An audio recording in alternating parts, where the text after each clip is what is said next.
The movie opens up as a middle-aged man named Mark wakes up early in the morning and starts freshening up. Strangely, he notices that the water supply and electricity in his apartments are out. Despite this, Mark somehow gets ready for work, but as he is about to leave, he finds the main door firmly locked. At the same time, he also loses his phone network. When he tries opening the door, he notices that it has been shut with a sealant from outside. Distraught, Mark goes to the window to get some fresh air, but surprisingly, even this is sealed shut. Right then, he sees other people in the opposite building banging on their windows for help. He also notices a group of people wearing hazmat suits and roaming around the neighborhood. Ignoring all of this, Mark grabs his hammer and tries to break the door open, but ends up hurting himself badly. Just then, someone from the other side of Mark's room breaks the wall and enters his apartment. A hot-tempered boy, Sergey, and his little brother Nico barge in. Sergey immediately goes to check on the windows, but finds out that Mark is also stuck in the same situation as him. Soon, a next-door couple, Sally and Aiden, also come through the hole in the wall. It appears as if someone has locked the entire floor from outside. Aiden, being a government officer, is scared about the situation and predicts that something bad is going to happen. He desperately tries calling for help, but to no avail. Meanwhile, the intercom of the apartment rings, and a voice informs them to remain calm while the medical staff is trying to take control of the situation. This worries the already terrified group even more. Later, Sally, being a nurse, treats Mark's wounded hand and puts some stitches on it. As the two engage in small talk, Mark suddenly remembers his elderly neighbor, Enid. Wasting no time, he orders Sergey to break down the wall to her apartment and ventures inside. He finds her lying on the floor, but luckily, Enid is just sleeping.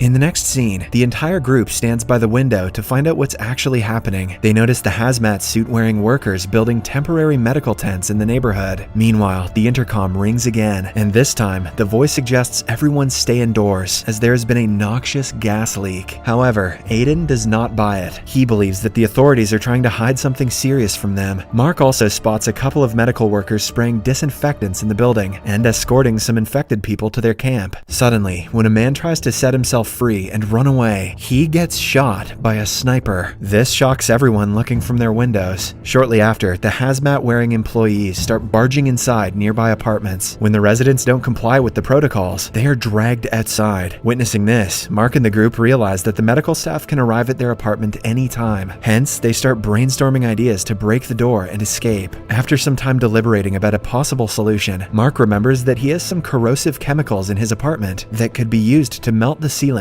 and ultimately open the door. The group immediately starts searching for the chemicals. Once they find them, Mark mixes them and creates a mixture. He then pours it on the bottom of the main door, and surprisingly, the plan works. Mark is goddamn Heisenberg. The sealant is instantly loosened, and after the group pushes the door with all their might, it finally opens. Following this, the group starts formulating a plan so that they can reach safety without being caught. One thing's for sure, they have to be aware of the snipers hiding at the top of the building. While they are discussing the countermeasures, Enid realizes that Nico has gone missing. As a result, everyone abandons the plan and starts looking for the boy. Meanwhile, a terrified Nico has crawled down through the air vent. He reaches another floor and notices a couple of hazmat-wearing staff trying to convince a woman to come with them. They even inject her with a sedative, but suddenly, the woman starts coughing profusely and falls unconscious. It appears as if the air has been plagued with something deadly. Meanwhile, Mark finally finds Nico and throws a makeshift rope to pull him out of the vent. But before the boy can grab it, the hazmat-wearing staff spot him and pull him away. Fearing for his brother's life, Sergey grabs a baseball bat and runs downstairs, while Mark follows closely behind. Soon, the two approach the hazmat guys, and an enraged Sergey lashes out at one of them. The man dies on the spot, and after this, Sergey grabs the other staff member and forcefully takes her to their apartment. Sally goes through her belongings and finds a couple of smoke grenades. This makes her suspect that there is something wrong with whatever is going around. Mark tries to interrogate the female staff, but Sergey drags her to the window and displays her to the other people with the note, "I've got one." After tying the girl up, Mark speaks with her gently and asks her what is going on. The girl introduces herself as Hazel the hazmat wearer, and informs the group that they're there to help. Hearing this, Mark tries to remove her protective hazmat suit, but she gets scared and shrugs him away. This convinces Mark that their place has been infected with some sort of virus. He then threatens her to reveal everything, and now, with their life on the line, Hazel finally starts speaking. She reveals that the entire area has been plagued with a deadly virus that can kill people within hours. The symptoms include vigorous coughing, difficulty in breathing, and even blindness. Although the scientists have been working tirelessly to find a cure, nothing conclusive has been found. Mark inquires as to why all the communication systems have been shut down, to which Hazel responds that the government doesn't want the general public to know about the virus. After all, when they found out about COVID, they bought a bunch of toilet paper and stupid shit like that. The more people panic, the more difficult it will be to contain the virus. She also reveals that the people in the room have a 50-50 chance of contracting the virus. Hearing all this, Sergei once again becomes angry. He quickly grabs a knife and tears out her protective clothing. This terrifies Hazel, so she reaches out to her pocket and takes out an injection, but before she can use it, Sergei snatches it from her hand and keeps it with himself. As everyone looks at her in disbelief, Hazel reveals that the vaccine is still in its testing phase, and there's no assurance that it will work. Hence, the best thing to do right now is to stay indoors until the authorities take care of the situation. At night, while the whole group is discussing the measures to get out of the place, Hazel sneaks her hand from the ziplock and tries to escape. But before she can reach the door, Sergei pins her to the ground and starts beating her. Mark tries to stop him but ends up facing the wrath of Sergei. The commotion finally stops when Sergei inadvertently slaps Nico and makes him cry. Later, the group notices an angry mob of people marching towards their building. It appears as if they also want to confront Hazel to learn about the present condition. By this time, all the other hazmat-wearing staff have either been killed or chased away. Scared, Hazel tells the group to keep out the mob at all costs, as they might have been infected with the virus. This alarms the group, and they quickly block the entrance with a heavy object. Soon, the mob also arrives and starts banging on the door. Sally goes near the door and tries to calm them down, but instead gets hit in the neck by a broken piece of glass. With time running out, Sergei throws the smoke bomb at the angry people and drags Sally to their apartment. Sadly, it is already too late, and Sally has lost a lot of blood. Even though Hazel tries her best to save her, she is unable to. This devastates everyone, especially Aiden, who breaks down and goes to the other room.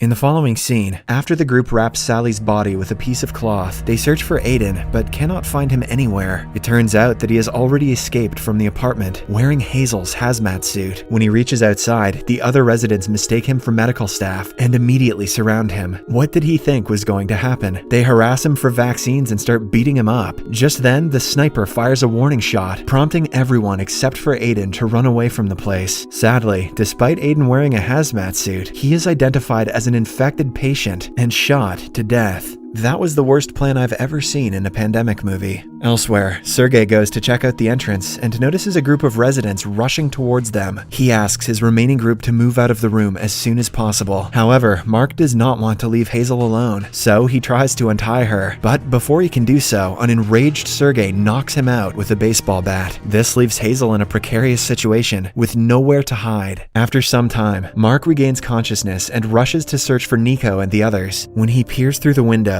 he notices two hazmat guys preparing to release poisonous gas around the building. Soon, he finds his group and immediately attacks Sergei for knocking him out earlier. He is about to choke him to death, but Enid intervenes and calms him down. Just then, the poisonous gas is released everywhere, prompting the group to rush to the roof. On their way, Mark notices the dead body of Hazel and becomes sad. Meanwhile, a surviving resident from the building approaches Sergei for help, but is brutally beaten up by the hot-tempered brat. He keeps on beating the man until other residents swarm him and hold him captive. Sergei looks to Mark and screams for help, but the latter can do nothing other than close the door and continue their way to the rooftop. After a bit of a struggle, Mark finally leads Enid and Nico to the rooftop. Since it is the first time in days that they are breathing fresh air, they decide to sleep here. It's not like poisonous gas is rising towards them or anything. The following morning, Mark wakes up and starts getting ready to escape from the building. However, when he tries waking the old Enid up, she doesn't budge. It turns out that she passed away in her sleep. Now, with only little Nico left by his side, Mark wants to protect him at all costs. He tells the boy to close his eyes for as long as he can and pretend as if he is playing a game. Then, he carries Nico on his back and brings him downstairs. On the way, Mark comes across a lot of dead bodies and becomes distraught, yet he still carries on. His determination finally pays off as the duo successfully escapes the building. Mark looks around for help, but no one is there. Even the contamination camps have been deserted. Suddenly, he hears an announcement going around around, suggesting that people stay indoors. If anyone other than medical personnel is seen, they will be apprehended. As a result, Mark puts on a hazmat suit and proceeds to get out of the area with Nico. Let's hope this works out better than it did for Aiden. Unfortunately, just after a few minutes, they are confronted by a man from the opposite building who mistakes Mark for one of the medical staff. He mentions that his wife died because of the virus and that the authorities have taken his daughter away. He then grabs Nico and points a sharp piece of glass at him. Mark tries his best to make the man understand that he too is a civilian, but his efforts are futile. These hazmat suits are bad ideas. Just then, Nico gets away from the man, but Mark is not so lucky. He is stabbed in the stomach and fatally wounded. Distraught, Nico helps Mark up, and as the two walk away slowly, the assailant realizes his mistake. After a while, they reach a nearby park, and Mark sits on a swing. He then gives Nico his cell phone and instructs him to make a call as soon as he gets service. Little Nico, oblivious that his only friend is dying, tries to get him up, but Mark pretends that he is just tired. He tells Nico that he will join him shortly after taking a nap. The little boy believes it and continues on his way, while Mark finally succumbs to his injuries. In the last scene, Nico is captured by a couple of hazmat-wearing staff who inject him with a sedative. When he opens his eyes, he finds himself with other children his age. One of the hazmat-wearing staff approaches him and assures him that everything is going to be fine. The movie ends as Nico operates his cell phone and contemplates whether to make a call or not.